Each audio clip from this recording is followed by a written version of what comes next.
एक भारतीय नागरिक के नाते हम गर्व कर सकते हैं कि इसका बहुतेक हिस्सा जहां हम बैठे हैं वो सब सिर्फ 180 डेज में बना हुआ है। Only 180 days. यानी हमारे देश में भी हमारे नौजवानों में क्या ताकत है, एफिशिएंसी, इन सारी बातों का हम अंदाज लगा सकते हैं। ये महात्मा मंदिर की और भी एक विशेषता है। इसकी नींव में हिंदुस्तान के सभी प्रदेशों की माटी है, हिंदुस्तान की सभी पवित्र नदियों का जल इस पर है। और महात्मा गांधी ये युग पुरुष थे, विश्व मानव थे, और इसलिए दुनिया के सभी देशों से वहां से भी मिट्टी और जल इसकी नींव में डाला गया है। कल्पना ये थी इसको बनाते समय कि समाज के हर कोने में, हर तबके में महात्मा गांधी के प्रति जो भाव है उसकी अभिव्यक्ति यहां हो। मेरा आप सबसे अनुरोध है, समय निकाल के पूरे इस परिसर को जरूर आप देखिए। यहां गांधी के जीवन पर एक छोटा सा टेक्नोलॉजी पर आधारित म्यूजियम भी है। मेरी आपसे प्रार्थना है कि जरूर आप उसे देखें। ये एक ऐसा क्षेत्र है कि जिसमें कुछ भी कहने के लिए मैं किसी भी प्रकार से योग्य नहीं हूं, क्योंकि कभी जिंदगी में रॉन्ग साइड पार्किंग का भी केस नहीं हुआ, न कभी वकील के दफ्तर गया हूं, न कभी कोर्ट कचहरी देखी है। अगर कोर्ट देखी तो सिनेमा में जो आता है वो देखा है, और इसलिए इस क्षेत्र से मेरा ज्यादा परिचय नहीं रहा है, और एक प्रकार से अच्छा ही है। आप सबसे बच के रहना।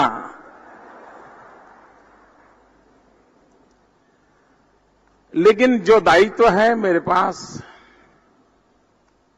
उसको लेकर के और भारत के सामान्य मानव की जो आशा अपेक्षाएं हैं उसको ध्यान में रख करके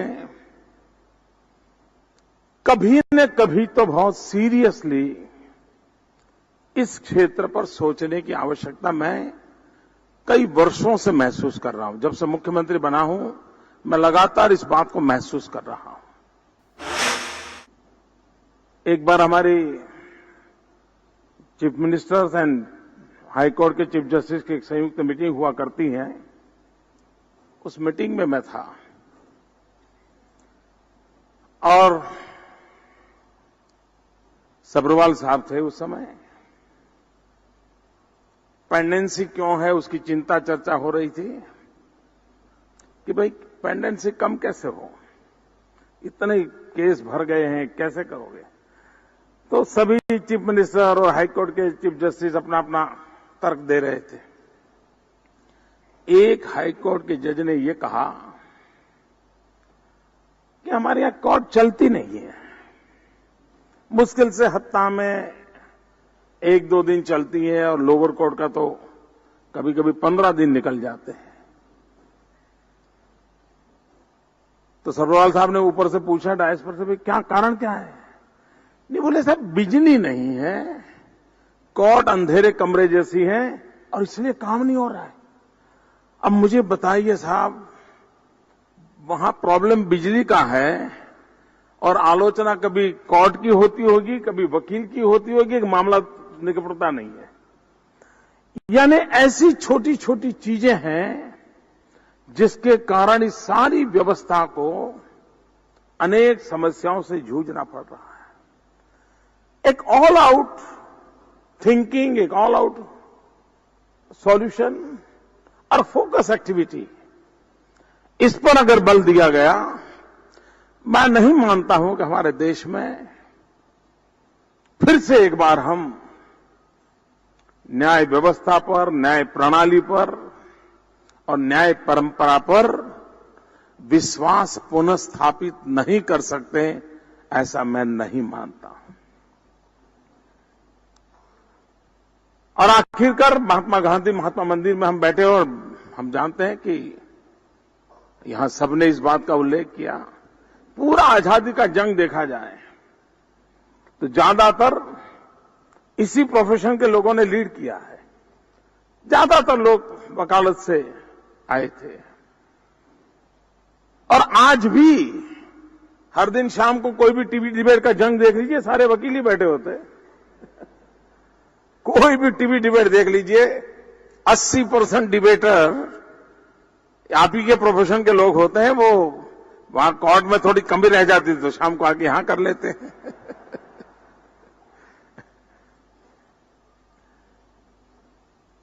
महात्मा गांधी जो कहते थे, भाई आखिरी इंसान की चिंता, कोई भी निर्णय करते हो तो समाज के आखिरी व्यक्ति को न्याय कैसे मिले, समाज के आखिरी व्यक्ति को सुख सुविधा संतोष कैसे मिले, यही एक बात महात्मा गांधी की लेकर के हम चल पड़े और हम सब चले।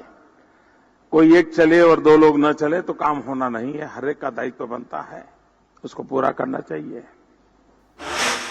ये सरकार का दायित्व है कि समय की आवश्यकता के अनुसार बजट प्रोविजन होना चाहिए, इंफ्रास्ट्रक्चर होना चाहिए, क्वालिटी मटेरियल, अच्छा ह्यूमन रिसोर्स।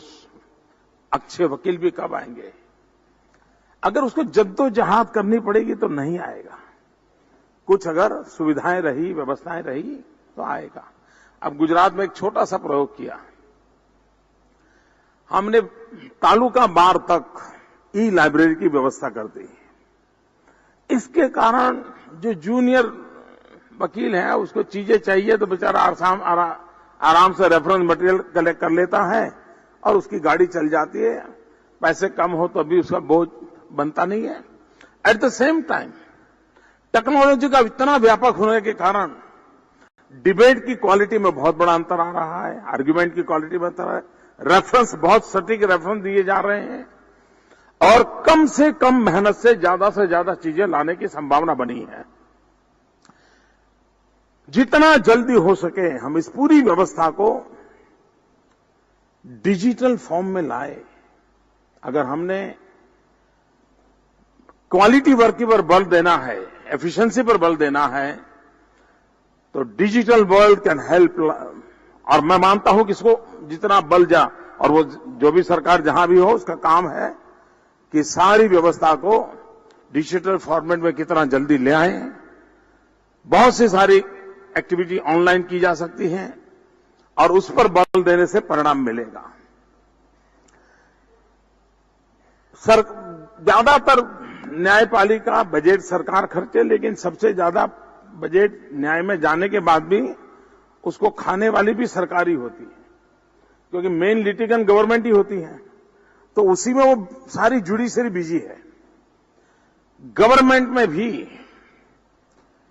जितना ज्यादा पॉलिसी आधारित निर्णय होते हुए, अगर स्टेट पॉलिसी ड्रिवन है तो लिटिगेशन की संभावनाएं बहुत कम हो जाती है, क्योंकि डिस्क्रिमिनेशन का पावर ही बचता नहीं है। और तब जाकर के न्याय और अन्याय की भाषा का प्रश्न ही नहीं उठता है।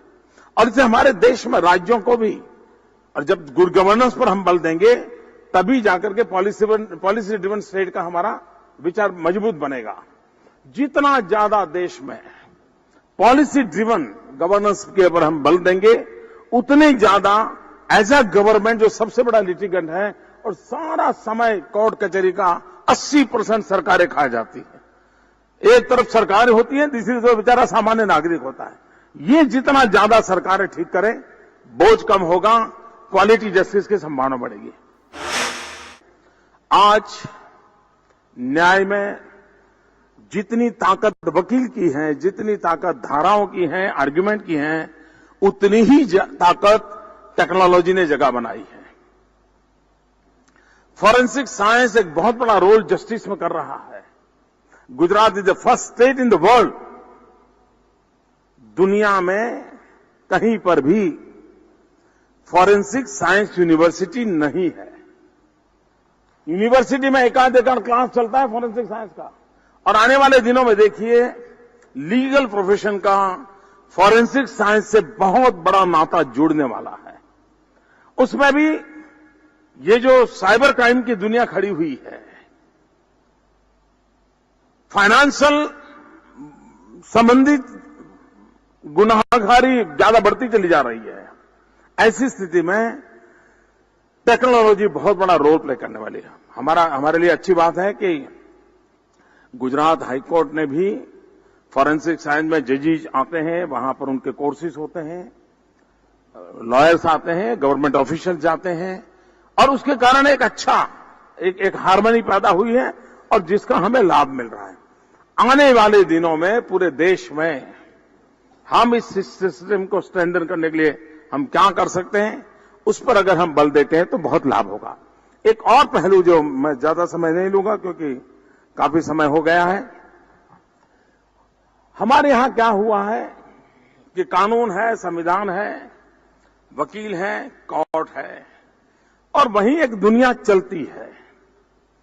एक समाज के रूप में, एक पूरी व्यवस्था के रूप में इस ओर देखने के लिए आज हमारे यहां कोई मैकेनिज्म नहीं है। समय की मांग है कि हमारी यूनिवर्सिटी और उसमें भी सोशल साइंटिस्ट, ये रेगुलर एक फीचर होना चाहिए, देश में मैपिंग होना चाहिए कि कौन सा डिस्ट्रिक्ट है, उस डिस्ट्रिक्ट में मेन किस प्रकार के लिटिगेशंस होते हैं, कौन सा स्टेट है सबसे ज्यादा लिटिगेशन इस प्रकार के होते हैं, फिर एक प्रकार के होते हैं। ये मैपिंग होने की जरूरत है। सोशल साइंटिस्टों के द्वारा हर ब्लॉक का रिसर्च होना चाहिए कि गत वर्ष 2000 केस आए, फैमिली डिस्प्यूट के कितने आए, क्रिमिनल वर्क के कितने हैं, उससे पता चलेगा कि यहां धीरे धीरे क्रिमिनल एक्टिविटी बढ़ रही है। तो गवर्नमेंट को इंस्ट्रक्शन जानी चाहिए कि देखिए भाई इस क्षेत्र का बढ़ रहा है, you have to take care, अपने आप ठीक होगा। फैमिली डिस्प्यूट बढ़ रहा है, कभी कभी एक आध अफसर वहां ऐसा है कि जिसके कारण पूरा तबाह करके रख दिया है। अगर हम क्या करते हैं, हर चीज न्याय के तराजू से तोलते हैं। हमें लगता है कि जितनी चीजें न्याय के दरवाजे पर जाती हैं उनका भी एनालिसिस होना चाहिए। समाज जीवन में क्या कमी आई है, किसी एक विशेष विस्तार में क्या बदलाव आया है। कहीं पर बहुत पैसे आए तो पैसे आए, उसके कारण नए नए प्रकार के लिटिगेशन आए हैं क्या, कहीं पर रियल एस्टेट प्रॉपर्टी का दाम बढ़ रहे हैं इसलिए जमीन के केसेस बढ़ रहे हैं क्या, कहीं न कहीं इन चीजों का लिंक है। ये सरकार का काम है, ये न्याय व्यवस्था का काम है कि हमारी यूनिवर्सिटीज को जोड़ करके, हमारे सोशल साइंटिस्टों को जोड़ करके हम रेगुलरली, और ये रेगुलर होना चाहिए। अगर रेगुलर होता है, और क्यों न सारे केसेस का ऑनलाइन एनालिसिस क्यों न हो, एक बहुत बड़ा बदलाव, और तब जाकर के काउंसलिंग की परफेक्ट सिस्टम डेवलप हो सकती है। हम इन चीजों को बदलाव ला सकते हैं, और उसको अगर हम लाते हैं तो बहुत बड़ी सेवा हो सकती है। एक विषय, हमारी जब चीफ जस्टिस के साथ चीफ मिनिस्टर और हाईकोर्ट की लास्ट मीटिंग हुई थी, तब मैंने एक सुझाव दिया था कि हम चाहते हैं कि लोगों का, यानी नागरिकों का भी कानूनी दृष्टि से प्रशिक्षण होना बहुत जरूरी है। लेकिन सामान्य व्यक्ति उन विषयों में रुचि नहीं लेता है। जब तक आपको डायबिटीज नहीं होता है तब तक डायबिटिक्स संबंधित विषयों पर आप रुचि लेते ही नहीं है। कहीं बात हो रही तो आप किसी और काम में होते, सुनते भी नहीं है, क्योंकि आपका कोई लेना देना नहीं है। और इसलिए हम चाहें कि लीगल संबंधित लोगों को एजुकेट करने की कुछ व्यवस्थाएं हो। इन जनरल नेचर से फायदा नहीं होता है, वो चलती रहे, उसको बंद करने की जरूरत है। लेकिन in addition to that I requested central government at that time कि क्यों न हम सप्ताह में एक दिन टीवी पर एक केस स्टडी को पब्लिक करें। ये केस क्या था, कैसे कैसे प्रोसेस हुआ, कैसी कैसी आर्गुमेंट्स हुई, किस प्रकार के एविडेंस आए और उसमें से आखिर जजमेंट क्या आया। सामान्य व्यक्ति को या तो समझ आया कि यार ऐसा नहीं करना चाहिए। एक बहुत बड़ा एजुकेशन का मूवमेंट चल सकता है। अगर पार्लियामेंट का टीवी चैनल चल सकता है, राज्यसभा का अलग चल सकता है, तो जुडिशरी का अलग टीवी चैनल क्यों नहीं हो सकता है। अगर हम लोगों को शिक्षित करना चाहते हैं, अगर हम लोगों को शिक्षित करना चाहते हैं, तो यही तरीका है कि हम सामान्य से सामान्य व्यक्ति को इन बातों से परिचित करवाएं। अगर हम परिचित करवाएं तो फायदे दो हैं। वो या तो गुनाह करने से अटक जाएगा या न्याय पाने के भिन्न भिन्न रास्तों से सही रास्ता वो चुन पाएगा। और एक प्रकार से एक हेल्दी सोसाइटी के निर्माण में जुडिशियल प्रोसेस अपने आप में एक बहुत बड़ा कैटलिटिक एजेंट का रोल काम कर सकता है। ऐसे अनेक विषय हो सकते हैं, लेकिन मनन ने बहुत सारे विषय पहले एजेंडा सेट कर दिया था। उसके लिए तो मैंने कहा है कि ईश्वर शक्ति दे।